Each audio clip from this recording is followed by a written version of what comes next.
আমাদের সমাজে যেমন কারেন্সিটা হচ্ছে টাকা, অর্থাৎ টাকা দিয়ে আমরা যে কোনো জিনিস কিনতে পারি, ঠিক তেমনই আমাদের মনের যে জগৎ সেখানকার যে কারেন্সি সেটা হচ্ছে কি, সেটা হলো কনসিয়াসনেস বা চেতনা। সেই চেতনাকে খরচ করে আমরা যে কোনো জিনিস কিনতে পারি বা যে কোনো জিনিসকে আমরা তৈরি করতে পারি। উদাহরণস্বরূপ, যদি আমি এই বইটা কিনতে চাই, ধরা যাক এই বইটার দাম হচ্ছে 100 টাকা। নাও, আমার কাছে যখন 100 টাকা আছে, তখন সেই 100 টাকার সাহায্যে আমি একটা বই কিনতে পারি, আমি কোনো খাবার খেতে পারি, আমি অন্য একটা জিনিস কিনতে পারি, যা ইচ্ছা তাই। অনেকগুলো সম্ভাবনা আছে, এটাকে ব্যবহার করে আমি নিতে পারি। কিন্তু যে মুহূর্তে আমি 100 টাকাটা দিয়ে দিলাম, দিয়ে বইটা নিয়ে নিলাম, সেই মুহূর্তে ওই টাকাটা এই বস্তুতে রূপান্তর হয়ে গেল। অর্থাৎ এবারে এইটাকে ব্যবহার করে আমি কিন্তু আর অন্য জিনিস কিনতে পারবো না। যে মুহূর্তে আমি টাকাটা খরচ করে ফেললাম, তখন একটা সম্ভাবনা অনেকগুলো জিনিস কেনার মধ্যে থেকে সেটা বাস্তবে পরিণত হলো, এবং বাকি সম্ভাবনাগুলো, যে আমি অনেক খাবার খেতে পারতাম ওই টাকাটা খরচ করে বা অন্য জিনিস কিনতে পারতাম, সেগুলো সব ভ্যানিশ হয়ে গেল। ঠিক সেরকমভাবেই আমাদের মনের জগতে যে একটা ইউনিট অফ অ্যাটেনশন, একটা চেতনা বা একটা কনসিয়াসনেস, সেটাকে খরচ করে আমরা তার জায়গাতে তৈরি করি বিভিন্ন রকমের স্মৃতি, বিভিন্ন রকমের মেমোরি, বিভিন্ন রকমের ক্যারেক্টারিস্টিক্স। সেটা পুরানো দিনের কোনো একটা ঘটনা, কোনো একটা কথা, অন্য কোনো মানুষের নাম, যত আমরা টিভি সিরিজ দেখেছি, সিনেমা দেখেছি, বই পড়েছি, আমাদের আত্মীয় স্বজন পরিবারের মানুষজনদের নাম, তাদের দেখতে কেমন, বা আগে জীবনে কোনো ঘটনা ঘটেছে, বা আমরা ভবিষ্যৎ সম্পর্কে কোনো কিছু কল্পনা করছি, সেই সব কিছু আমাদের মনে চলছে কি, সেই চেতনাকে খরচ করে। আমরা ভাবি এই পৃথিবীতে সব থেকে মূল্যবান জিনিস হচ্ছে কি, টাকা। কিন্তু যারা একটু বুদ্ধিমান তারা এটা রিয়েলাইজ করতে পারে এই পৃথিবীতে সব থেকে মূল্যবান জিনিস তারা মনে করে কি, টাইম, অর্থাৎ সময়। একবার যেটা চলে গেলে আর কখনো ফিরে আসে না। কিন্তু যেটা আরও ইন্টেলিজেন্ট, তারা এটা রিয়েলাইজ করতে পারে যে সব থেকে মূল্যবান পৃথিবীতে সময় নয়, বরং অ্যাটেনশন, অর্থাৎ আমাদের চেতনা। এই চেতনাকে খরচ করে আমরা যে জিনিসটা তার পরিবর্তে তৈরি করছি, যে মেমোরিগুলো তৈরি হচ্ছে, সেই মেমোরিগুলো একটা গঠন পাচ্ছে। সেই মেমোরিগুলোর মধ্যেও একটা চেতনার অংশ লুকিয়ে থাকে, কিন্তু সেটা হচ্ছে কি, স্ট্রাকচারাল। একটা হচ্ছে পিওর বা বিশুদ্ধ চেতনা বা পিওর কনসিয়াসনেস, যেটাকে খরচ করে আমরা কি জোগাড় করলাম, একটা স্ট্রাকচার অফ কনসিয়াসনেস, অর্থাৎ একটা চেতনার একটা গঠন। এই যে চেতনার গঠনটা আমরা তৈরি করলাম, এটাই হচ্ছে আমাদের ক্যারেক্টারিস্টিক্স বা আমাদের পরিচয় বা আমাদের আইডেন্টিটি। আজকের ভিডিওতে আমরা বোঝার চেষ্টা করব এই যে স্ট্রাকচার অফ কনসিয়াসনেস সেটা কিভাবে তৈরি হয়। এটা দুইভাবে তৈরি হতে পারে। একটা যেটাকে আমরা বলি কি, the consciousness of the past, আর একটা হচ্ছে কনসিয়াসনেস অফ দ্য প্রেজেন্ট। এই কনসিয়াসনেস অফ দ্য পাস্ট অর্থাৎ লং টার্ম যে মেমোরি আমাদের লুকিয়ে আছে, সেই অনেক দীর্ঘ সময় যে মেমোরিগুলো আমরা মনে করি অনেক আগে ঘটে যাওয়া ঘটনা, সেই লং টার্ম মেমোরিগুলোর যে স্ট্রাকচার। আর কনসিয়াসনেস অফ দ্য প্রেজেন্ট, যেটা আবার দুই ভাগে ভাগ করা যায়। একটা হচ্ছে সেন্সেসরি মেমোরি, আর একটা হচ্ছে কি, শর্ট টার্ম মেমোরি। আজকের ভিডিওতে আমরা এই বিষয়গুলো নিয়ে আলোচনা করব। হ্যালো বন্ধুরা, আমার নাম রুদ্র, আর এটা হলো ইউটোপিয়া বাংলা। বন্ধুরা, ইউটিউব রিসেন্টলি একটা ফিচার লঞ্চ করেছে, যেটাকে বলা হচ্ছে কি, হাইপ। এতে কিছু পয়েন্টস থাকে, যারা ভিডিওস দেখছে তারা কমেন্ট সেকশনের ওখানে খেয়াল করলে দেখতে পাবে, ওখানে হাইপ বলে একটা জিনিস লেখা আছে। ওই হাইপে তোমরা সর্বোচ্চ 3জন ক্রিয়েটারকে প্রত্যেক সপ্তাহে হাইপ দিতে পারবে। যার ভিডিওসে তোমরা হাইপটা ইউজ করবে, সেই ক্রিয়েটারের ভিডিওস অন্য মানুষদের কাছে রেকমেন্ডেশন আরও বেশি যাবে, এবং সেই কন্টেন্টটা বেশি প্রমোট করবে ইউটিউব। এবার এই হাইপটা তোমরা পারলে সেটা কোনো কমেডি ভিডিওস বা নাচ গান ভিডিওস বা ইউটিউবে বিভিন্ন মুভি রিভিউ চ্যানেল, সেখানে সেই পয়েন্টসগুলোকে খরচ না করে তোমরা এডুকেশনাল কন্টেন্টের জন্য খরচ করতে পারো। সেটা অনেক বেশি হেলদি এবং অনেক বেশি বেটার। কারণ সিনেমার যে রিভিউ ভিডিওস বা সেটা কোনো কমেডি ভিডিওস বা নাচ গানের কোনো ভিডিওস, সেগুলো তো এমনিই সবাই দেখবে, কিন্তু এডুকেশনাল কন্টেন্ট সবাই অ্যাকচুয়ালি দেখতে চায় না। তো অন্য মানুষের কাছে অনেক বেশি রেকমেন্ডেশন গেলে তবে সেটা মানুষ দেখতে শুরু করে, যেটা তাদের জন্য হেল্পফুল, এবং অ্যাজ এ ক্রিয়েটার আমার জন্য অনেক হেল্পফুল, যেটা আমার ভিডিওকে অনেক বেশি মানুষের কাছে প্রমোট করবে ইউটিউব। ওকে, এবারে আসি আমাদের টপিকে। নাও, সবার প্রথমে আমরা জানবো এই কনসিয়াসনেস অফ দ্য প্রেজেন্ট বলতে কি বোঝায়। কনসিয়াসনেস অফ দ্য প্রেজেন্ট মানে হচ্ছে দুই রকমের মেমোরি তৈরি হয় যেখানে। একটা হচ্ছে কি, সেন্সেসরি মেমোরি। প্রত্যেক মুহূর্তে আমরা চোখে কিছু দেখছি, কানে কিছু শুনছি, এবং এই যে অনবরত দেখতে থাকা, শুনতে থাকা, যে সেন্স, আমাদের চোখ কোনো একটা জিনিস পারসিভ করছে, দেখছে, এটা হচ্ছে কি সেন্সেসরি মেমোরিজ, যেটা কয়েক সেকেন্ডের মধ্যে যেটা আমাদের মধ্যে ঘটতে থাকে, তৈরি হয়। এবার এই কনসিয়াসনেস অফ দ্য প্রেজেন্টের মধ্যে সেন্সেসরি মেমোরিজ এবং আরেকটা জিনিস আছে যেটাকে বলা হয় কি, শর্ট টার্ম মেমোরি, অর্থাৎ খুব কম সময়ের জন্য যেটা আমরা মনে রাখি, স্মৃতিতে ধরে রাখি, সেটা হচ্ছে কি শর্ট টার্ম মেমোরি। যেমন ফর এক্সাম্পল, যদি আমি বলি যে 24, 56 আর 47 তিনটে নাম্বার, তাহলে এটা তোমার মনে থাকবে কিছুক্ষণ। এটা হচ্ছে কি শর্ট টার্ম মেমোরি। ওকে, এবার এই যে short term memory, cognitive psychologist George Miller তিনি একটা জিনিস আবিষ্কার করেন যেটাকে বলা হয় চাঙ্ক, অর্থাৎ ইউনিট অফ মেমোরি। যেমন দোকানে গেলে বাজার করতে আমরা বলি 10 কেজি আলু দিন বা 5 কেজি আলু দিন, এই যে পরিমাপ করা, আমরা আমাদের স্মৃতিকেও ঠিক সেই একই রকমভাবে পরিমাপ করতে পারি। সেই পরিমাপের যে এককটা সেটাকে আমরা বলি কি চাঙ্ক। কতগুলো চাঙ্ক অফ মেমোরি আমরা একসাথে মাথার মধ্যে প্রসেস করতে পারছি। সেন্সেসরি মেমোরি যেটা, সেটা হচ্ছে কি একদম তাৎক্ষণিক। আমরা আমাদের আশেপাশে যে জগৎটা দেখছি একদম সাথে সাথে চোখ খুললে যেটা আমার চোখের সামনে আসছে, সেটা হচ্ছে কি সেন্সেসরি মেমোরি। কয়েক সেকেন্ডের মধ্যে সেটা ঘটে যায় আমাদের মনে। এই সেন্সেসরি মেমোরির মধ্যে একটা এরর তৈরি হয়, একটা মিস্টেক, যেটাকে আমরা বলি কি চেঞ্জ ব্লাইন্ডনেস। আর অন্যদিকে যে শর্ট টার্ম মেমোরি, তার মধ্যে একটা জিনিস থাকে যেটাকে আমরা পরিমাপ করতে পারি, যেটাকে বলা হয় কি চাঙ্ক। আমরা এখন জানবো এই চেঞ্জ ব্লাইন্ডনেস মানে কি আর এই চাঙ্ক মানে কি। নাও, এই চেঞ্জ ব্লাইন্ডনেস হচ্ছে কি, আমরা যে জগৎ থেকে দেখছি আমাদের মনে হয় যে জগৎটা হচ্ছে একই বাস্তব, অর্থাৎ আমরা যে ওয়ার্ল্ডকে দেখছি সেটা পরিবর্তন হচ্ছে না, পাল্টে যাচ্ছে না অনবরত বা প্রতিনিয়ত। আমরা সেটাকে যেমন দেখছি সেটা ঠিক সেই রূপেই আছে, কিন্তু এমনটা একদমই নয়। একটা সায়েন্টিফিক এক্সপেরিমেন্ট আছে যেখানে কিছু স্টুডেন্টদেরকে একটা স্ক্রিনের মধ্যে বিভিন্ন রকম খেলা দেখানো হয়, গলফ খেলা বা হচ্ছে ব্যাডমিন্টন খেলা এরকম দেখানো হচ্ছে, এবং তাদেরকে বলা হচ্ছে যে তোমরা খেয়াল রাখবে এই খেলার বিভিন্ন পয়েন্টস কাউন্ট করতে থাকবে, মনে রাখবে কোন প্লেয়ার কখন কোথায় যাচ্ছে বা কী করছে ইত্যাদি।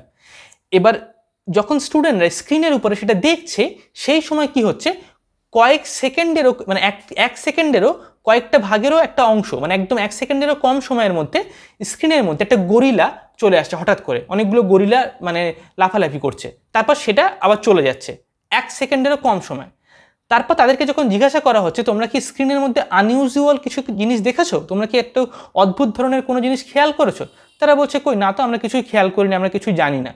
কিন্তু সায়েন্টিস্টরা এটা এক্সপেরিমেন্ট করে দেখেছে, যে মুহূর্তে গরিলাটা স্ক্রিনের উপরে আসছে সেই মুহূর্তে আমাদের চোখের রেটিনাগুলো একটু বড় হয়ে যাচ্ছে, ব্লাড প্রেশারটা বেড়ে যাচ্ছে, আমাদের রেসপন্সটা একটু অন্যরকম হয়ে যাচ্ছে। কারণ হঠাৎ করে অনেকগুলো গরিলাকে স্ক্রিনের উপরে দেখার ফলে আমাদের যে একটা ভয় বা আতঙ্ক কাজ করে, সেই যে রেসপন্সটা অটোমেটিক্যালি তৈরি হয়, সেটা 1 সেকেন্ডেরও কম সময়ে তৈরি হচ্ছে, আমাদের শরীর সেটাকে তৈরি করছে, কিন্তু আমরা সেটা জানিও না। আমাদের যে কনসাসনেস বা যে শর্ট টার্ম যে মেমোরি, তার মধ্যে ওই সেন্সেসরি মেমোরিটা প্রবেশ করছে না। অর্থাৎ আমাদের চোখ বা কান যে জিনিসটাকে দেখছে, সেটা সেখান থেকে সেই সেন্সেসরি মেমোরি থেকে শর্ট টার্ম মেমোরি তার মধ্যে যাচ্ছে না। অর্থাৎ আমরা সচেতনভাবে জানি না যে আমরা কি দেখছি স্ক্রিনের উপরে। ঠিক এই জিনিসটাকেই বলা হয় কি চেঞ্জ ব্লাইন্ডনেস। অর্থাৎ কোনো একটা জিনিস আমাদের বাস্তবে আশেপাশে চেঞ্জ হয়ে যাচ্ছে, পাল্টে যাচ্ছে, কিন্তু আমরা সেটা খেয়াল করতে পারছি না।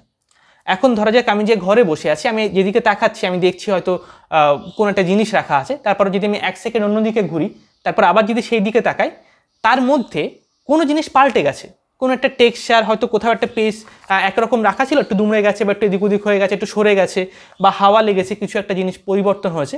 তার যে একদম ছোট্ট ছোটো যে ডিটেলসগুলো, খুব খুব সাটেল, খুব সূক্ষ্ম, খুব ছোট্ট ছোট্ট, সেগুলোকে আমরা খেয়াল করতে পারি না, সেই পরিবর্তনগুলোকে। কেন?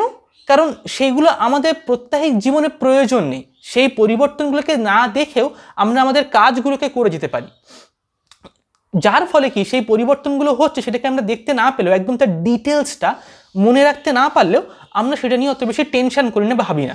আমরা মনে করি জগৎটা একই রকমই আছে, কোনো রকম পরিবর্তন হচ্ছে না।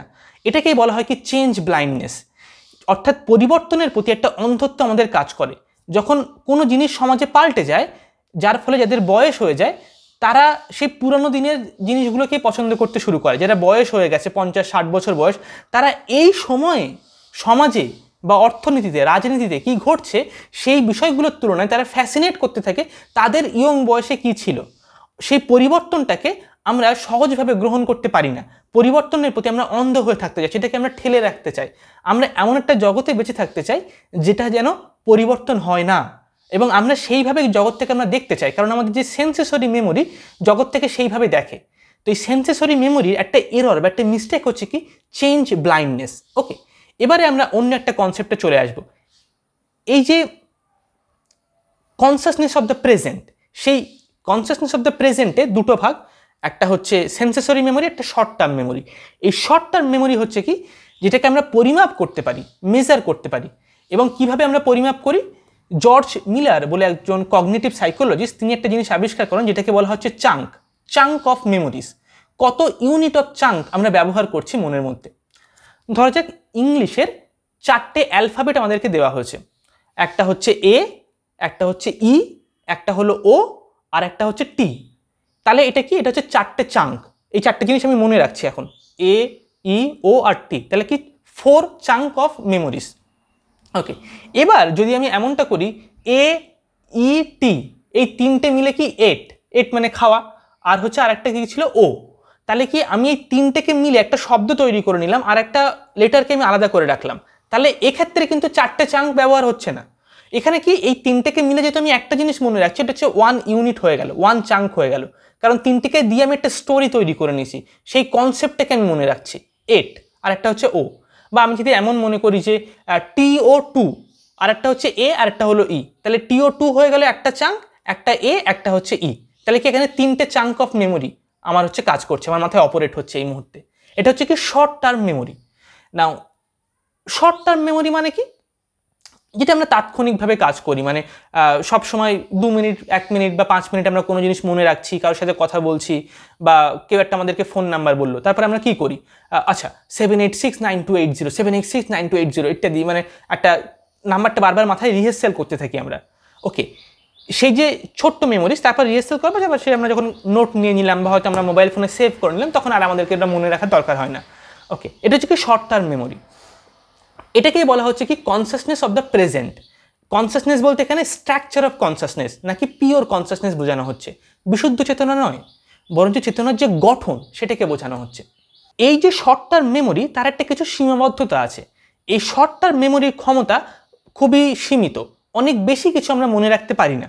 যেমন আমি যদি বলি যে 47, 58, 72, 324, 511, 3244, 6912, 0, 7, 13, 50, বা লেটসে 133, 254, তাহলে এতগুলো নাম্বার আমরা একসঙ্গে মনে রাখতে পারবো না। হয়তো 3টে, 4টে বা 5টা পর্যন্ত মনে রাখতে পারছি, 10টা পর্যন্ত মনে রাখতে পারছি, তারপরে আমাদের মাইন্ড আর মনে রাখতে পারবে না।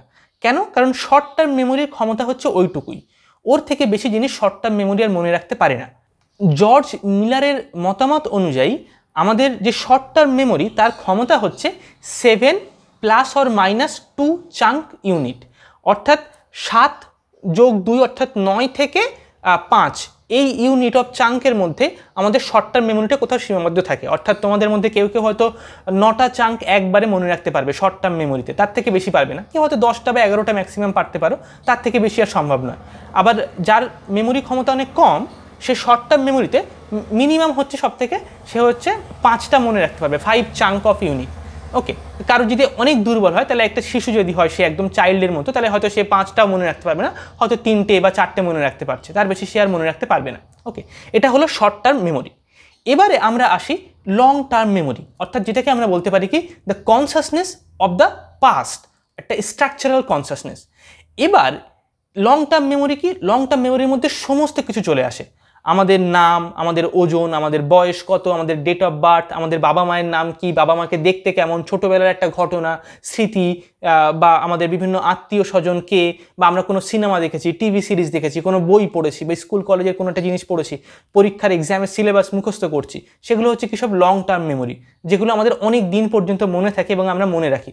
আমাদের নাম কেউ জিজ্ঞেস করলে আমরা ভুলে যাই না, আমাদের সেটা মনে থাকে, বা আমাদের বাড়ির অ্যাড্রেস আমরা কেউ ভুলে যাই না, আমাদের সেটা মনে থাকে। এটা হচ্ছে কি লং টার্ম মেমোরি। এই লং টার্ম মেমোরিকে আমরা ভাবতে পারি কি একটা হার্ড ডিস্কের মতো। ওকে, হার্ড ডিস্ক, যেখানে অনেক অনেক ডেটা, অনেক কিছু আমরা স্টোর করে রাখতে পারি। এবার সেটা কতটা পরিমাণ তথ্য আমরা সেখানে রেখে দিতে পারি সেটা আমরা জানি না, সেটা অসীম নয়, সেটা সীমাবদ্ধ, একটা নির্দিষ্ট পরিমাণ তথ্যই আমরা রাখতে পারি, অসীম পরিমাণ তথ্য আমরা লং টার্ম মেমোরিতে রাখতে পারি না। কিন্তু সেটা অনেক অনেক বেশি, প্রচুর বেশি, সেটা শর্ট টার্ম মেমোরির মতো অল্প নয়, অনেক কিছু আমরা মনে রাখতে পারি, এত বেশি জিনিস আমরা মনে রাখতে পারি, সেটা মানে সেটা কল্পনা করা যাবে না। কিন্তু সেটা ফাইনাইট, সেটা নির্দিষ্ট, সেটা যে এক্স্যাক্টলি কতটা, সেটা এখনো পর্যন্ত সায়েন্টিফিক ওয়েতে আমাদের কাছে কোনো প্রমাণ বা এভিডেন্স নেই, বা আমরা সেই প্রশ্নটার উত্তর এখনো জানি না। এই লং টার্ম মেমোরির মধ্যে কোনো জিনিস কিভাবে আসে, অর্থাৎ ফর এক্সাম্পল সেন্সেসরি মেমোরির মধ্যে যেমন একটা মিস্টেক আছে, সেটাকে আমরা বলছি কি চেঞ্জ ব্লাইন্ডনেস। শর্ট টার্ম মেমোরির মধ্যে কি একটা সীমাবদ্ধতা আছে, সব কিছু আমরা মনে রাখতে পারি না। শর্ট টার্ম মেমোরি থেকে লং টার্ম মেমোরির মধ্যে যখন আমরা যাই, তখন সেই লং টার্ম মেমোরির মধ্যে কোনো একটা তথ্য কিভাবে যাবে, অর্থাৎ যে কোনো জিনিসকে আমরা লং টার্ম মেমোরির মধ্যে কী করে আমরা দিতে পারি, কিভাবে সেটা পসিবল। যদি কোনো একজন 4 বছর 5 বছরের ছেলে বা মেয়েকে আমরা জিজ্ঞাসা করি যে আমি 10টা জিনিসের নাম বলবো, মনে রাখতে পারবে? বলবে হ্যাঁ পারবো।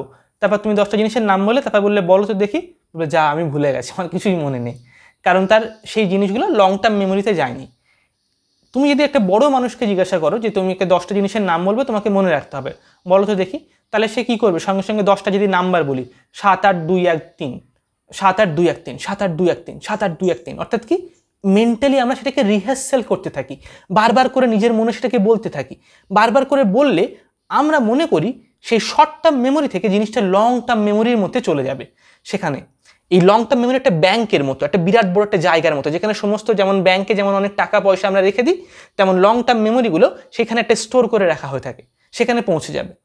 কিন্তু অ্যাকচুয়ালি রিহার্সাল করলে কিছু তো সাহায্য হয়, কিন্তু রিহার্সাল করলে যে সেটা লং টার্ম মেমোরিতে যাবে তার কোনো গ্যারান্টি নেই। অনেক সময় অনেক কিছু আমরা বারবার রিহার্সাল করার পরেও সেটা আমাদের লং টার্ম মেমোরিতে যায় না। যারা এখানে স্টুডেন্ট আছে তোমাদের মধ্যে, বা যারা বিজনেসম্যান, যে কোনো মানুষের স্মৃতি জিনিসটা খুব ইম্পর্টেন্ট।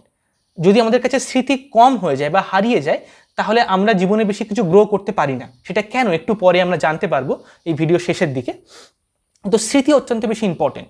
এই যে মেমোরি ক্ষমতা বা মেমোরির যে ক্যাপাসিটি, সেটাকে বাড়ানোটা খুব খুব ইম্পর্টেন্ট। ওকে, এবার এমন কি কাজ আছে, এমন কি জিনিস করলে আমরা এই লং টার্ম মেমোরিটাকে বাড়াতে পারি, ইনক্রিজ করতে পারি, এবং যে কোনো জিনিসকে শর্ট টার্ম মেমোরি থেকে লং টার্ম মেমোরিতে নিয়ে যেতে পারি। একটা তো হলো রিহার্সাল, কিন্তু রিহার্সাল করলে যে সেটা যাবে তার কোনো গ্যারান্টি নেই। আর একটা জিনিস কি, সেটা হচ্ছে কি সব থেকে ভাইটাল যেটা, সেটা হচ্ছে to make sense of it, to give it a meaning. অর্থাৎ যেটাকে আমরা লং টার্ম মেমোরিতে নিয়ে যেতে চাইছি, সেটাকে একটা সেন্স দেওয়া, একটা গল্প তৈরি করা, একটা স্টোরি তৈরি করা। ঠিক আছে, যেমন কি স্টোরি তৈরি করা মানে একটা স্ট্রাকচার দেওয়া। ফর এক্সাম্পল, যদি আমি বলি যে 3 17 আর 12 এই 3টে নাম্বারকে মনে রাখতে হবে, তাহলে আমরা কি ভাববো যে একটা স্টোরি, যে আমার 3টে জামা আছে, আর হচ্ছে না আমার বাড়িতে 3জন আমার আমার 3জন ফ্যামিলি মেম্বার্স আছে, বাবা মা ভাই, আর হচ্ছে আমার জামা আছে 17টা, আর হচ্ছে 13টা হচ্ছে আমার বই আছে। ঠিক আছে, আমি একটা স্টোরি তৈরি করে দিলাম। এই 3 7 3 13 17 নাম্বারগুলোকে আমি জুড়ে দিলাম অন্যান্য বিষয়ের সঙ্গে। ঠিক আছে, বই, ফ্যামিলি মেম্বার্স, মোবাইল ফোন বা জামা কাপড় দিয়ে একটা স্টোরি তৈরি করে নিলাম। এই যে স্টোরিটা যদি আমি তৈরি করতে পারি, তাহলে সেটা আমার লং টার্ম মেমোরিতে অনেকদিন মনে থাকবে। একটা স্ট্রাকচার দেওয়া, একটা গঠন দেওয়া। ঠিক আছে, অর্থাৎ যে লং টার্ম মেমোরিটা অলরেডি আমার তৈরি হয়ে আছে, সেটার মধ্যে একটা স্ট্রাকচার আছে, একটা গঠন তৈরি হয়ে আছে, একটা একটা একটা কাঠামো তৈরি হয়ে আছে। সেই এক্সিস্টিং যেটা কাঠামো তৈরি হয়ে আছে, তার সঙ্গে যদি আমি কোনো জিনিসকে জুড়ে দিই, তাহলে সেটা আমার মনে থাকবে।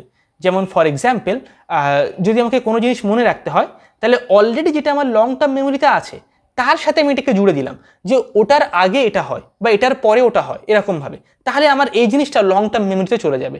কেন? কারণ এক্সিস্টিং স্ট্রাকচারের মধ্যে আমি সেটার সাথে একটা কানেকশন তৈরি করতে পেরেছি।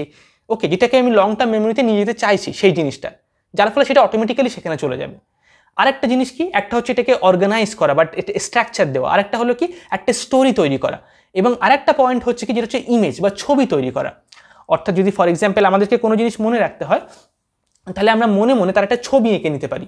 ঠিক আছে, যে ফর এক্সাম্পল গঙ্গা নদী কোথায় উৎপত্তি হয়েছে, বা বিশাখাপত্তনম থেকে একটা নদী অভিমুখ চলে আসছে, তাহলে কি আমরা মনে মনে একটা নদী, আচ্ছা সেটা 2 ভাগে ভাগ হয়ে গেল, এই জায়গাটার নাম হচ্ছে এটা, এই ভাগের নাম হচ্ছে এটা, এই ভাগের নাম হচ্ছে এটা। আমরা এরকমভাবে যদি একটা ছবি মনে তৈরি করে নিতে পারি, তাহলে সেই ছবিটা লং টার্ম মেমোরিতে নিয়ে যাওয়ার জন্য অনেক বেশি আমাদেরকে হেল্প করে। ওকে, তাহলে যারা স্টুডেন্ট আছে তোমাদের মধ্যে, অনেকে কি করে দিনে 10 ঘন্টা পড়ছে, বা অনেকে থাকে অনেক বন্ধুর নাম কি পরিচয় হয়েছে প্রথমবার বা দ্বিতীয়বার, তারপর তার নামটা ভুলে গেছে। ঠিক আছে, যার ফলে যখন তার নাম ভুলে যায় তখন আমাদের খুব খারাপ লাগে। বিশেষ করে যারা বিজনেসম্যান হয়, অন্টারপ্রেনিয়র্স হয়, তাদের নতুন বা অফিসে নতুন কোনো বন্ধুর সাথে পরিচয় হলো, তার নামটা পরের দিন ভুলে গেছি, খুব মানে বাজে লাগে তখন অনেক, যে আমি এর নামটা কী করে ভুলে গেলাম। ঠিক আছে, খুব খারাপ লাগে তখন আমাদের। তো যেন সেরকম না হয়, তাহলে আমরা কি করতে পারি, একটা স্টোরি, কারণ নাম যদি ফর এক্সাম্পল লেটসে রীতাভরি কারোর নাম, তাহলে রীতাভরি মানে কি? আচ্ছা, রবীন্দ্রনাথ ঠাকুরের থেকে রীতাভরি শব্দটা মিল আছে, অর্থাৎ রীতাভরি মানে যার অনেক রত্ন আছে, ঠিক আছে, যে রত্নগুলো অনেক ভারী, অনেক ওজন আছে, ঠিক আছে, তাহলে রীতাভরি, ঠিক আছে, আমরা একটা মিনিং দিয়ে দিলাম, একটা স্টোরি তৈরি করে দিলাম, তাহলে এই নামটা আমাদের অনেকক্ষণ মনে থাকবে। ওকে, এইরকমভাবে আমরা স্টোরি তৈরি করার মাধ্যমে, মেন্টালি ছবি তৈরি করার মাধ্যমে, এটা একটা সেন্স বা একটা মিনিং দেওয়ার মাধ্যমে, এবং কি আমরা বারবার মেন্টালি রিহার্সাল করার মাধ্যমে, এবং আমরা কি একটা স্ট্রাকচার বা একটা অর্গানাইজ করার মাধ্যমে, অর্থাৎ যেগুলো অলরেডি লং টার্ম মেমোরিতে আছে সেখানে জুড়ে দেওয়ার মাধ্যমে আমরা যে কোনো শর্ট টার্ম মেমোরিকে লং টার্ম মেমোরিতে কনভার্ট করতে পারি এবং অনেক বেশি পরিমাণে জিনিস আমরা মনে রাখতে পারি। এবার এইখানে আমাদের একটা জিনিস বোঝার খুব দরকার আছে, যেটাকে বলা হচ্ছে কি the relation between language and thinking, অর্থাৎ ভাষা এবং চিন্তা করা, এই দুটোর মধ্যে একটা সম্পর্ক আছে। এবং প্রিভিয়াসলি আমি একটা ভিডিওতে এটা নিয়ে আলোচনা করেছিলাম, যদি তোমরা সেই ভিডিওটা না দেখে থাকো তাহলে নিচে আমি ডেসক্রিপশনে তার লিঙ্ক দিয়ে দেবো, তোমরা সেখান থেকে দেখতে পারো। ওকে, যেখানে আমি সিদ্ধান্ত নেওয়ার কৌশল সম্পর্কে আলোচনা করেছিলাম, যেখানে থমাস হোবস বলে একজন ফিলোসফারের কিছু কনসেপ্ট আমরা আলোচনা করেছিলাম, ডেসক্রিপশনে তার লিঙ্ক দিয়ে দেবো, তোমরা সেখান থেকে সেটা দেখতে পারো। আর একটা জিনিস আমি আজকের ভিডিওতে আলোচনা করবো, এই ভাষা থিঙ্কিংয়ের মধ্যে সম্পর্ক, যেটা আমাদের এই মেমোরির সঙ্গে যুক্ত। অর্থাৎ যখন আমরা চিন্তা করি না, তখন কি হয়, যেমন ভাষা বা ল্যাঙ্গুয়েজটা হচ্ছে কি আমাদের ইনস্টিংক্ট। চার্লস ডারউইন তিনি বলেছেন ল্যাঙ্গুয়েজ ইজ অ্যান ইনস্টিংক্ট। যেমন আমাদের যৌন কামনা বা বাসনা, যৌনতার একটা ইচ্ছা আমাদের মধ্যে অটোমেটিক্যালি তৈরি হয়, আমাদের মধ্যে অটোমেটিক্যালি বাথরুম পাই বা খিদা পাই, খাবারের প্রবৃত্তি তৈরি হয়, খিদে পাই, কিছু খাওয়ার ইচ্ছা হয়। ঠিক একই রকমভাবে ভাষা জিনিসটা আমাদের একটা প্রবৃত্তি, একটা চাহিদা, অটোমেটিক্যালি আমরা ভাষাটা শিখে নিই। কিন্তু বই পড়া সেটা কিন্তু অটোমেটিক নয়, সেটা কোনো ন্যাচারাল ইনস্টিংক্ট নয়। বই পড়া বা যে কোনো জিনিস পড়া বা পড়তে শেখা, এই যে শব্দ লেখা আছে সেই শব্দকে পড়া, এটা হচ্ছে কি একটা কালচারাল ইনভেনশন। ওকে, তাহলে এইখানে আমরা দেখতে পাচ্ছি ভাষা হচ্ছে ন্যাচারাল, প্রাকৃতিস্থ, কিন্তু পড়া সেটা হচ্ছে কি কালচারাল, হিস্টোরিক্যাল। আমরা সেটাকে তৈরি করেছি, আবিষ্কার করেছি বা সৃষ্টি করেছি। যেমন মোবাইল ফোন, কম্পিউটার, ল্যাপটপ, এগুলো আমরা তৈরি করেছি, এগুলো ছিল না। ঠিক সেরকমই হচ্ছে বই পড়া জিনিসটা। এবং বই পড়া অত্যন্ত কঠিন এবং জটিল একটা জিনিস, মেন্টাল প্রসেস। যখন আমরা বই পড়ি তখন আমাদের মনের মধ্যে যে প্রসেসটা চলতে থাকে সেটা অনেক জটিল। আমাদের যে চেতনাটা সেটা সেই বইয়ের শব্দের সাথে মিশে গিয়ে যেরকমভাবে প্রসেসিং হয় সেটা অনেক কঠিন এবং একটা হার্ড ওয়ার্ক লাগে, তার জন্য অনেক প্রসেসটা অনেক জটিল। অন্য কোনো ভিডিওতে আমরা সেটা আলোচনা করব। আর এই যে ভাষা সেটা অত বেশি জটিল নয়। আমরা এটা দেখতে পাই যে অনেক মানুষ আছে আমাদের আশেপাশে যারা হয়তো বই পড়তে জানে না, কিন্তু তারা ভাষা জানে। যারা 5 বছর 10 বছর পর্যন্ত লাইফ কাটিয়েছে এই জগতে, তারা প্রত্যেকেই ভাষা শিখে গেছে, তারা প্রত্যেকটা ভাষা বোঝে। হয়তো তারা বই পড়তে জানে, তাদের কোনো অক্ষর জ্ঞান নেই, কিন্তু তারা ভাষা জানে। এখান থেকে আমরা বুঝতে পারি যে বই পড়ার ভাষার মধ্যে অনেক পার্থক্য আছে। ওকে, আমরা ভাষার মাধ্যমে কোনো একটা জিনিসকে যখন রেসপন্স করি তখন একটা ফ্র্যাকশন অফ সেকেন্ডের মধ্যে আমরা রেসপন্স করে দিতে পারি, কয়েক মুহূর্তের মধ্যে। ওকে, এই যে ভাষা, সেই জিনিসটা কি আমাদের যে থিঙ্কিং বা চিন্তা করা তাতে প্রভাব তৈরি করে। এই যে ভাষা, সেই জিনিসটা কি করে, আমাদের যে স্মৃতি আছে, অর্থাৎ যে কনসাসনেস অফ দ্য প্রেজেন্ট আর কনসাসনেস অফ দ্য পাস্ট, বর্তমানের চেতনা আর অতীতের যে চেতনা, অর্থাৎ যে মেমোরি, তারপর যে শর্ট টার্ম মেমোরি বা হচ্ছে সেন্সেসরি মেমোরি, তাতে একটা প্রভাব তৈরি করে এই ভাষা। অর্থাৎ যদি আমরা বাংলা ভাষায় কথা বলি এবং কেউ যদি ফ্রেঞ্চ বা হচ্ছে ইংলিশ বা হচ্ছে জার্মান ল্যাঙ্গুয়েজে কথা বলে, তাহলে তার চিন্তা করাটাও সেই ভাষার দ্বারা প্রভাবিত হবে। বাংলা ভাষার কিছু সিনট্যাক্স আছে, কিছু রুলস আছে, কিছু লস আছে, গ্রামাটিক্যাল কিছু অনেক বিষয়বস্তু আছে। যেমন ফর এক্সাম্পল, আমরা বাংলা ভাষায় এমন বাক্য তৈরি করতে পারি যে বাক্যটা কোনো ভার্ব ছাড়াই আমরা তৈরি করতে পারি। যেমন আমি ছাত্র বা আমি একজন ছাত্র। ওকে, এই সেন্টেন্সটার মধ্যে আমি একজন ছাত্র, একজন মানে হচ্ছে এক, এটা কোনো ভার্ব নয়, ক্রিয়া নয়। ছাত্র একটা জিনিসের নাম। ওকে, আর আমি মানে হচ্ছে এটা যে সত্তা বা যে কর্ম করছে আর কি, ঠিক আছে, যে সাবজেক্ট। নাও আমি একজন ছাত্র, এই শব্দের মধ্যে কোনো ভার্ব নেই, কিন্তু ভার্বটা এখানে উজ্জ্ব আছে। আমি হই একজন ছাত্র, এই হইটাকে না বলে আমরা বাংলাতে মানে বাক্য গঠন করতে পারি, এটা হচ্ছে গ্রামারের নিয়ম। কিন্তু ইংলিশ যদি আমরা দেখি তাহলে আই অ্যাম এ স্টুডেন্ট, অর্থাৎ আমি একজন ছাত্র, এই অ্যামটা বলতেই হবে, অর্থাৎ ভার্ব এখানে থাকতেই হবে। এখানে ভার্ব, ইংলিশ ভাষায় ভার্ব ছাড়া কোনো বাক্য হয় না, কিন্তু বাংলাতে হতে পারে, এটা সম্ভাবনা আছে। সব সময় হবে তার কোনো মানে নেই, কিন্তু এটা হয়, কিন্তু ইংলিশে কোনো সময়ই হবে না। এবং ইংলিশ ল্যাঙ্গুয়েজে ভার্ব হচ্ছে কি সেন্টেন্সের মাঝখানে থাকে। প্রথমে সাবজেক্ট থাকে যে কাজটা করছে বা কর্মটা করছে যে কর্তা, তারপর ভার্ব, এবং তারপর হচ্ছে কোনো অবজেক্ট বা হচ্ছে কোনো অ্যাডজেক্টিভ সেগুলো থাকে। কিন্তু জার্মান ল্যাঙ্গুয়েজে কি হয়, জার্মান ল্যাঙ্গুয়েজ হচ্ছে ভার্ব যেটা সেটা সেন্টেন্সের শেষে থাকে এবং অ্যাডজেক্টিভগুলো সেন্টেন্সের মাঝখানে বা হচ্ছে আগে থাকে। যার ফলে কি জার্মান ল্যাঙ্গুয়েজ অনেক বেশি জটিল হয়ে যায়, অর্থাৎ কোন ভার্বের সাথে কোন মানে অনেক জটিল যখন সেন্টেন্স হয়, কোন ভার্বের সাথে কোন অ্যাডজেক্টিভটা যুক্ত হয়ে আছে, কোন অবজেক্টটা যুক্ত হয়েছে সেটা আমরা বুঝতে পারি না, অনেক জটিল হয়ে যায়। যার ফলে একটা সেন্টেন্সের মাধ্যমে আমরা মাল্টিপল মিনিং তৈরি করতে পারি জার্মান ল্যাঙ্গুয়েজে। এখানে আমরা কি দেখতে পাচ্ছি, বাংলা ভাষা, জার্মান ল্যাঙ্গুয়েজ বা হচ্ছে ইংলিশ, তাদের মধ্যে কিছু গ্রামাটিক্যাল ডিফারেন্স, সিনট্যাক্সের ডিফারেন্স আছে, স্ট্রাকচারাল ডিফারেন্স। আমরা নিজের অজান্তেই সেই নিয়মগুলো মনের মনে মেনে চলতে শুরু করে দিই ছোটবেলা থেকে। সেই যে নিয়ম, যে বাংলা ভাষায় কথা বলে সে কিন্তু এত নিয়ম জানে না, গ্রামার টামার আমরা কিছু জানি না সবাই, অত কিছু নিয়ম আমরা বুঝি না, কাজ মানে কর্ম, কারক, তারপর হচ্ছে বচন, এত কিছু আমরা জানি না, এমনি আমরা শিখে গেছি ভাষা ছোটবেলা থেকে একটা ন্যাচারাল ইনস্টিংক্ট আকারে। কিন্তু সেই ভাষার নিচে কিছু নিয়ম আছে, কিছু রুলস, যেটা আমাদের মন অনবরত মেনে চলছে, যেটা আমরা বুঝতে পারি না। যার ফলে কি হয়, যখনই আমরা কোনো চিন্তা করি, একটা লজিক সম্পর্কে ভাবার চেষ্টা করছি, আমার পরীক্ষাতে কেন এবার রেজাল্ট খারাপ হচ্ছে, বা আমি একটা বিজনেস করলাম, এই বিজনেসে কোথায় কোথায় আমি ভুল করেছিলাম, একটা নতুন প্ল্যান তৈরি করবো এবার আমি, তো সেটাকে নিয়ে আমি প্ল্যান করছি, যে চিন্তা করছি, লজিক্যালি ভাবছি, সেই লজিক্যাল চিন্তার মধ্যে ওই ল্যাঙ্গুয়েজের যে রুলগুলো সেটা প্রভাব বিস্তার করে। ওকে, যদি আমি ইংলিশ ল্যাঙ্গুয়েজে চিন্তা করি তাহলে আমার চিন্তার ক্ষমতাটা অন্যরকম হবে, বাংলাতে করলে অন্যরকম হবে, জার্মান ল্যাঙ্গুয়েজে করলে অন্যরকম হবে। যার ফলে যখন আমরা অনেকগুলো ভাষা শিখে যাই তখন কী হয়, আমাদের চিন্তার পরিধিটা অনেক বেড়ে যায়, আমাদের কাছে অনেক ভোকাবুলারি থাকে, সেলফ ডায়ালগ, নিজের সঙ্গে নিজে যে কথা বলছি অনবরত, সেই কথা বলার মধ্যে অনেক রকমের শব্দ আমরা ব্যবহার করতে পারি বিভিন্ন ল্যাঙ্গুয়েজের।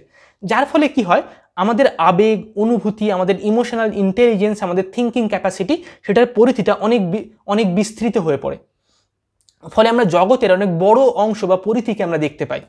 তো যদি হয়তো কেউ ডিপ্রেশনে থাকে বা অ্যাংজাইটিতে থাকে, তার সবথেকে ভালো ট্রিটমেন্ট হচ্ছে কি, যদি একদম এক্সট্রিম সিচুয়েশনে চলে যায়, একদম ক্লিনিক্যাল লেভেলে, অর্থাৎ সুসাইডাল থটস আসে, তাহলে তাকে ফিজিক্যাল অ্যাক্টিভিটি করা সবথেকে ভালো, যেমন সুইমিং বা হচ্ছে জিম জয়েন করা। খুব তাড়াতাড়ি ডিপ্রেশন বা অ্যাংজাইটি থেকে সে বেরিয়ে আসতে পারবে। আর যদি সাইকোলজিক্যাল লেভেলে থাকে, সেটা মানে এক্সট্রিম ডিপ্রেশন হচ্ছে না, বাট হচ্ছে মেন্টালি সবসময় একটা প্রেশার আছে, একটা সবসময় একটা চাপা অ্যাংজাইটি, মনের ভেতরে ভেতরে একটা অ্যাংজাইটি সবসময় চলতে থাকে। হ্যাঁ, normal day to day life চলছে, খুব অসুবিধা হচ্ছে না, কিন্তু ভেতরে ভেতরে একটা অসুবিধা সবসময় থাকে, একটা মানসিক একটা বিষাদ, একটা অস্বস্তি। সেই ক্ষেত্রে আমাদের সব থেকে যেটা হেল্প করে সেটা হচ্ছে কি নতুন ল্যাঙ্গুয়েজ শেখা। কারণ সায়েন্টিফিক ওয়েতে এটা দেখা গেছে, যখন আমরা নতুন কোনো ভাষা শিখি তখন আমাদের মনের মধ্যে কিছু পরিবর্তন হয়, নতুন যে লজিক্যাল যে সেন্সটা, আমাদের নিউরনসের মধ্যে নতুন কতগুলো কানেকশন তৈরি হয়, যার ফলে আমাদের হ্যাপিনেস লেভেলটা ইনক্রিজ করে, আমাদের চিন্তার পরিধি বেড়ে যায় এবং আমাদের ইমোশনাল ইন্টেলিজেন্সও অনেক বেড়ে যায়, যার ফলে আমরা অনেক বেশি হ্যাপি হয়ে উঠি এবং আমাদের ডিপ্রেশন, অ্যাংজাইটি অনেক কম হয়ে যায়। তো নতুন ভাষা শেখা অনেক বেশি হেল্পফুল, অনেক বেশি হেলদি। ওকে, অনেকে আমি দেখেছি, অনেক গার্জেনরা তাদের ছেলে মেয়েকে বিভিন্ন জিনিস শেখায়, যেমন ক্যারাটে শিখতে দেয়, ছবি আঁকা, নাচ, গান, যেগুলো হয়তো সে বড় হয়ে পারসু করে না। কিন্তু যদি নতুন ল্যাঙ্গুয়েজ তাকে শেখানো হয়, তাহলে আপনি তার ইমোশনাল ইন্টেলিজেন্সটা যখন তার 5 বছর 6 বছর বয়স, তখনই আপনি অনেক হাই করে দিচ্ছেন, যার ফলে সে জীবনে অনেক দুঃখ, কষ্ট, যন্ত্রণা এগুলো অনেক কম পাবে। সে অনেক সহজে বুঝতে পারবে যে কোন মানুষের সাথে আমার বন্ধুত্ব করা উচিত, কার সাথে আমার বন্ধুত্ব টিকবে, কার সাথে আমার টিকবে না, সে অনেক আগে থেকেই বুঝতে পারবে, যার ফলে তাকে জীবনে অনেক কষ্ট কম পেতে হবে। তো আমি এটা সবাইকে রেকমেন্ড করবো, অনেকেই বয়স্ক মানুষরাও আমার ভিডিও দেখে, আমি দেখেছি এটা, 40-50 বছর বয়সে, অনেকে তো 60+ এজের লোকজনেরা আমার ভিডিওস দেখে। তাদের ছেলে মেয়েকে অবশ্যই অনেক ছোটোবেলা থেকে নতুন ভাষা শিখতে আগ্রহ দেখান, তাদেরকে শেখানোর চেষ্টা করুন, তাহলে তাদের জীবনের মানসিক স্তরে অনেক বেশি সেটা হেল্পফুল হবে। ওকে, এই যে ধারণাটা যে বিভিন্ন ভাষা আমাদের চিন্তার যে প্যাটার্ন সেটাকে প্রভাবিত করে, এটাকে বলা হয় লিঙ্গুইস্টিক রিলেটিভিজম। অর্থাৎ ভাষা এবং যুক্তি এবং চিন্তার ছন্দ এবং আমাদের যে স্মৃতি আছে, মেমোরিজ আছে, বা স্ট্রাকচার অফ কনসাসনেস, সেটাকে প্রভাবিত করে আমরা কোন ভাষা শিখছি। ওকে, তো এটাকে বলা হয় কি লিঙ্গুইস্টিক রিলেটিভিজম। আশা করি এই ভিডিওটা তোমাদের অনেক ভালো লেগেছে এবং আশা করি তোমরা কমেন্ট সেকশনে এটা জানাবে তোমাদের কোন পয়েন্টসটা সব থেকে বেশি ভালো লেগেছে। এর মধ্যে অনেকগুলো জিনিস, অনেকগুলো কনসেপ্ট আমি আলোচনা করেছি তার মধ্যে। এবং আরও একটা জিনিস আমি ইনফর্ম করে দিই, খুব শীঘ্রই আমাদের চ্যানেলে একটা কোর্স আসছে, যে কোর্সটার নাম হচ্ছে অ্যাডভান্স মাইন্ডসেট। যে কোর্সের মধ্যে আমরা শিখব কিভাবে আমরা আমাদের মাইন্ডসেটকে ইমপ্রুভ করতে পারি, যেখানে টোটাল 3টে চ্যাপ্টার থাকবে। একটা চ্যাপ্টার প্রথম, যেখানে হচ্ছে আমরা কমন সেন্সিক্যাল মাইন্ডসেট সম্পর্কে জানবো, যেখানে প্রায় 30 থেকে 37টা মাইন্ডসেটের চেকলিস্ট তোমাদেরকে দেওয়া হবে, যে মাইন্ডসেটগুলো তোমাদেরকে অভ্যাস করতে হবে। দ্বিতীয় চ্যাপ্টারে আমরা জানবো কি 20টা মাইন্ডসেট, যেগুলো হচ্ছে ভ্যালুয়েবল মাইন্ডসেট, খুবই ইম্পর্টেন্ট, জীবনে গ্রো করার জন্য যেগুলো খুব দরকার, খুবই গুরুত্বপূর্ণ। আর থার্ড চ্যাপ্টার, যেটাকে আমরা বলছি কি অ্যাডভান্স মাইন্ডসেট, যে চ্যাপ্টারে আমরা 7টা স্পেশাল খুবই অ্যাডভান্স মাইন্ডসেট সম্পর্কে জানবো, যেটা হোল ওয়ার্ল্ডের মাত্র 1% বা লেস দ্যান 1% মানুষের মধ্যে দেখা যায়। বড় বড় বিজনেসম্যান, রাইটার, ফিলোসফার, তাদের মধ্যে এই মাইন্ডসেটটা দেখা যায়, যারা একদম আনস্টপেবল। জীবনে যে কোনো সিচুয়েশান, যে কোনো ঘটনা, যে কোনো পরিস্থিতি আসুক না কেন, তারা তার মধ্যে থেকে উঠতে চলে যেতে পারবে, কোনো কিছু তাদেরকে আটকে রাখবে না বা কোনো বাধার দ্বারা তারা সীমিত থাকবে না। ওকে, সেটা হচ্ছে আমরা এই 7টা স্পেশাল বা অ্যাডভান্স মাইন্ডসেটের মাধ্যমে আমরা সেটা শিখবো। ওকে, তো এই টোটাল আমরা প্রায় অলমোস্ট 60টারও বেশি মাইন্ডসেট সম্পর্কে এখানে জানবো। 60টারও বেশি মাইন্ডসেটের চেকলিস্ট আমরা এই কোর্সের মধ্যে পাবো, এবং এই কোর্সটা ডোনেশনের উপরে বেসড থাকবে। অর্থাৎ তোমরা যে কোনো অ্যামাউন্টের টাকা ডোনেট করে 100, 200 বা 300 তোমাদের সামর্থ্য অনুযায়ী, বা তোমরা চাইলে 1 টাকা সর্বনিম্ন ডোনেট করে এই কোর্সটা তোমরা যুক্ত হতে পারো। খুব শীঘ্রই এটা আমাদের চ্যানেলে বলে দেওয়া হবে, এবং কমিউনিটি পোস্টে বা ভিডিওর মধ্যে এটা আমাদেরকে বলে দেওয়া হবে। আশা করছি আগস্ট মাসের প্রথম বা দ্বিতীয় সপ্তাহের মধ্যে আমরা এই কোর্সটাকে লঞ্চ করে দেবো। Okay, thank you so much for watching this video. I hope I will see you next time. চলো, টাটা।